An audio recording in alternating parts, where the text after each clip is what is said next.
Well, good afternoon, good morning, good evening to you whenever you get to this video. This is your instructor, James Shelton, and I'm so very glad to be on this journey with you through Bible 202, Jesus, the focus of Scripture.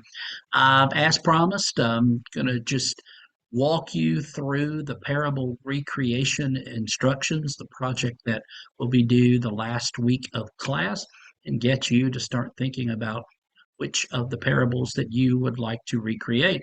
Uh, I was on the modules page for the course and have now clicked over into files. And one of those files are the guidelines for parable recreation and reflection. Excuse me. And the first thing I would like to tell you is that Jesus told parables, and to call them stories is not quite enough, but they were stories.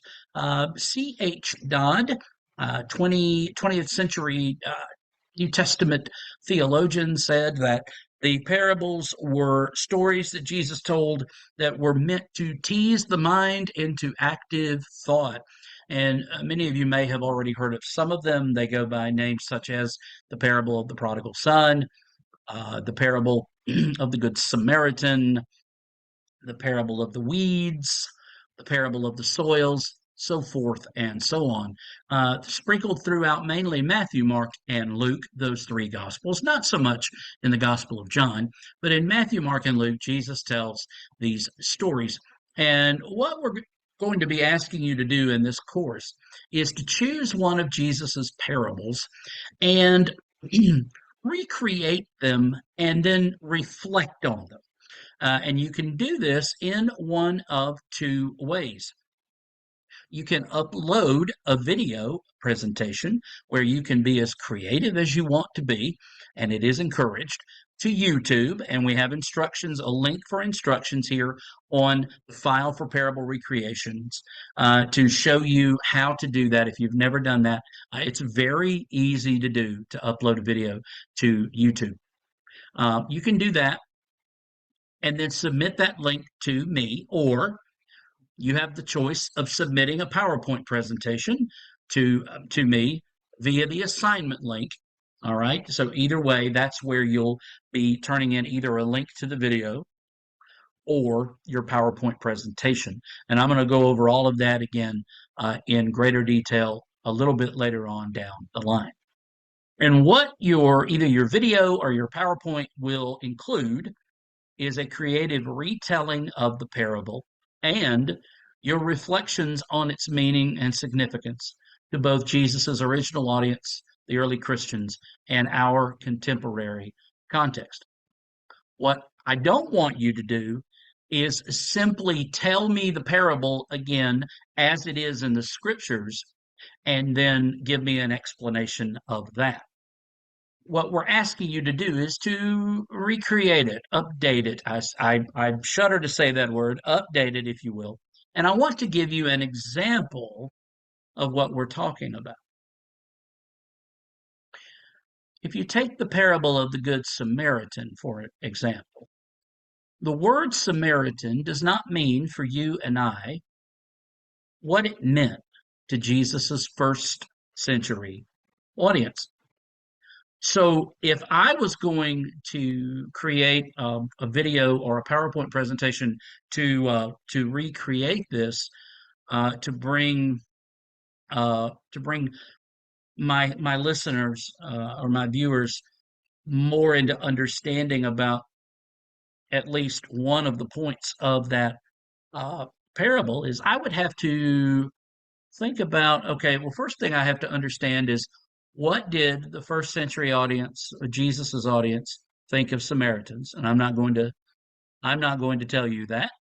And then I'd have to think about, well, okay, Samaritan doesn't really cut it for us today.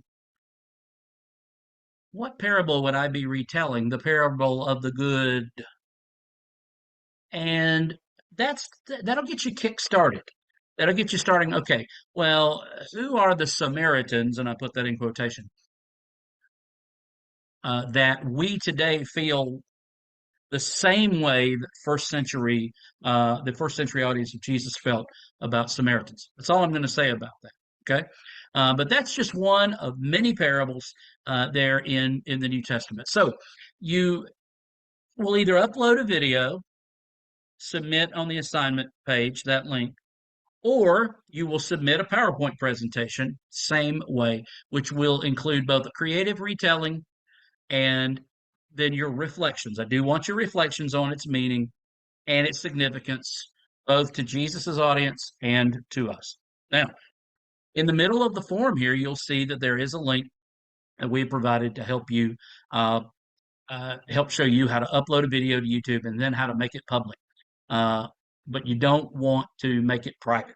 All right. So that link there is there for you. Now, here are the required components. Again, it must be an original retelling of the parable, not a summary, and not the creative work of someone else.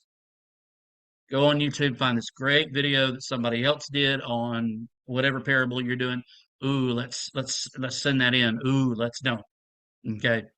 A creative retelling should update the parable for a modern audience in ways that communicate the point of the parable and do it in such a way that a more contemporary audience would understand it and relate to it. And again, your videos must be 6 to 8 minutes long. Your PowerPoint presentations have to be at least 10 slides long.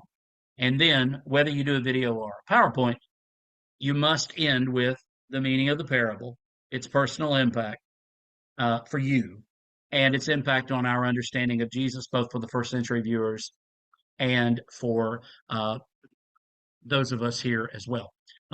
We have a rubric that we use to grade you on these. We're going to be grading you on your creativity and your thoughtfulness, your format, and I am a real stickler for page count, word count, video length, and how many slides. I'm just a real stickler for those little things. So just want to let you know up front. Now, I don't want this video to be too much longer, but the one last thing that I will tell you now is you have until the end of week 2, which will be July 16, Sunday, July 16. You have until the end of week 2 to let me know, and you can do that via message here on Canvas or via email james.shelton@point.edu to let me know which parable you're going to be doing. Okay. But I would encourage you to go ahead and start thinking about it. You may already have one in mind. Don't wait. Anytime is fine to email me or message me and let me know what you're going to be doing on this assignment. Okay. This video is going to be up for the entire course. All right, then it's going to be available to you here in the announcements. It's available on my YouTube channel, and if you need to refer back to it, please do. But again, this file, this Parable Recreation Instructions PDF is available for you right here on Canvas. All you need to do is go to Files, or you can access it via modules, whichever way. I did want you to start thinking about this because, yes, there's a lot more work, a lot of reading, a lot of some other assignments for us to do, but we don't want to let this one slip up on us, okay? So I think that's going to be it for this video. I am very excited to be on this journey with you. Thank you to those of you that have already participated in the Introduce Yourself discussion forum. If you haven't done that already, please be sure to do that. We need an original post from you and then responses to at least 2 of your classmates. This counts for your attendance during Getting Started Week. Again, my name is James. It's a joy to be accompanying you through this course. I'm here for you and I'm praying for you, and I'll see you again very, very soon. Bye bye.